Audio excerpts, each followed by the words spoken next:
Hello friends, I welcome you all in maths by Avinash Kanpure. तर पहा, question of the day मध्ये पाहणार आहोत आपण आज एक टाइम अँड वर्क या चॅप्टर मधील एक बढिया कन्सेप्ट आहे, जो की TCS ने तलाठी भरतीमध्ये विचारलेला आहे. येणाऱ्या परीक्षा ज्या आहेत, सरळ सेवा वगैरे, पोलीस भरती ज्याही असतील, MPSC वगैरे, तर त्या एक्झामसाठी हा खूप उपयुक्त ठरू शकतो कन्सेप्ट. पहा,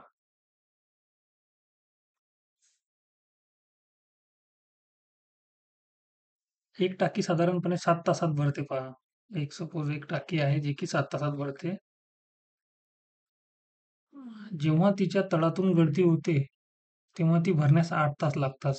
पहा, म्हणजे जर त्या टाकीला सपोज एक नळ आहे पहा ए, जो काय करते 7 तासात काय करते ते टँक भरते. पण त्याच्यामध्ये एक गळती चालू होते. आता सपोज एखादा टँक असेल, एखादा असा काहीतरी एक काय आहे टँक आहे पहा. आता इकडे याला एक इनलेट टँक आहे आणि एक आउटलेट टँक आहे. गळतीला आपण आउटलेट टँक म्हणूयात, ठीक आहे. हा जर ए असेल आणि हा बी असेल, आता होते काय माहित आहे का, जेव्हा फक्त हा चालू असते तेव्हा तो 7 तासात भरते. मग पुढे त्यांनी म्हटलं की जेव्हा ही गळती जी आहे, इथं जेव्हा गळती सुरू होते तेव्हा त्याला काय लागतात, 8 तास लागतात. म्हणजे ज्या वेळेस ए प्लस बी दोन्हीही सुरू असतात त्यावेळेस काय होते की त्याला 8 तास लागतात. कारण हा जो आहे बी, बी जर एक गळती आहे, यांनी आता नळ इथं नळ वगैरे नाही म्हटलं, इथं गळती म्हटलंय. मग आता आपण त्याला नळ जरी म्हटलं तरी काही प्रॉब्लेम नाही आहे.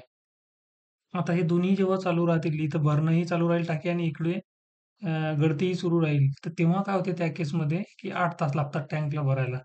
आता याला आपण कसं सॉल्व्ह करणार पहा, याचा LCM घेऊ. 7×8 = 56. आता याची कार्यक्षमता हे जर याला आपण, याची कार्यक्षमता किती येईल, 8 येईल. आणि याची कार्यक्षमता ए आणि बी ची कार्यक्षमता किती येईल, 7 येईल. आता इथं पहा, इथं फक्त ए ची कार्यक्षमता 8 आहे आणि इथं ए प्लस बी ची कार्यक्षमता किती आहे, 7 आहे. म्हणजे एका ओव्हरला हा 8 युनिट काम करत आहे. हे आपलं समजा टोटल टोटल काम आहे. काम म्हणजे काय, तर आपल्या टँकची काय आहे, हे टोटल कॅपॅसिटी म्हणा किंवा टोटल लागणारं काय आहे, वॉटर म्हणा. टोटल वर्क जरी म्हटलं आपण याला तरी काही प्रॉब्लेम नाही आहे. पहा 56ला. तर हा एका ओव्हरला ए जो आहे, एका ओव्हरला 8 युनिट काम करत आहे किंवा 8 युनिट टँक भरत आहे. मग 7 7 ओव्हरमध्ये तो किती भरणार, 7 8 56 युनिट टँक तो भरणार. आता इथं पहा, इथं तर दोघं मिळून काम करत आहेत, ए प्लस बी. आणि इथं तर एका ओव्हरचं जे काम आहे त्यांचं 7च आहे. मग इथं असं का होत आहे? इथं एकटा ए 8 भरत आहे, ए 8 युनिट भरत आहे आणि इथं ए प्लस बी 7 युनिट भरत आहे. ॲक्चुअली इथं काय आहे, जो आहे ए जो आहे हा पाणी भरत आहे आणि हा जो आहे हा पाणी टँकमधून बाहेर काढत आहे. म्हणजे इथं काय होईल की हा जो ए आहे हा प्लस येईल आणि हा काय होईल, मायनस होईल. याची कार्यक्षमता काय राहील, मायनस राहील. आता मला एक सांगा, इथं ए प्लस बी बरोबर 7 दिलेलं आहे त्यांनी आणि ए ची कार्यक्षमता किती आहे, 8 आहे. ए ची कार्यक्षमता 8 आहे आणि हे टोटल काय आहे, ए प्लस बी किती आहे, 7 आहे. पहा, तर मग बी बरोबर किती येईल, 7 वजा 8 बरोबर वजा 1. म्हणजे बी ची कार्यक्षमता जी आहे ती वजा 1 आहे. म्हणजे तो प्रत्येक तासाला जो बी आहे तो वजा 1 युनिट काय करते, टँकमधून वजा 1 युनिट टँकमधून काय करत आहे, बाहेर काढत आहे. पहा, म्हणजे ए ची कॅपॅसिटी झाली 8 आणि बी ची कॅपॅसिटी झाली वजा 1. आता यांनी आपल्याला समोर काय म्हटलं, जर टाकी पूर्ण भरलेली असेल, आता टाकी पूर्ण भरलेली आहे. टाकी पूर्ण भरलेली आहे म्हणजे पूर्ण 56 युनिट काय आहे, टाकी भरलेली आहे. तर गळती झाल्याने किती कालावधीत ती रिकामी होईल?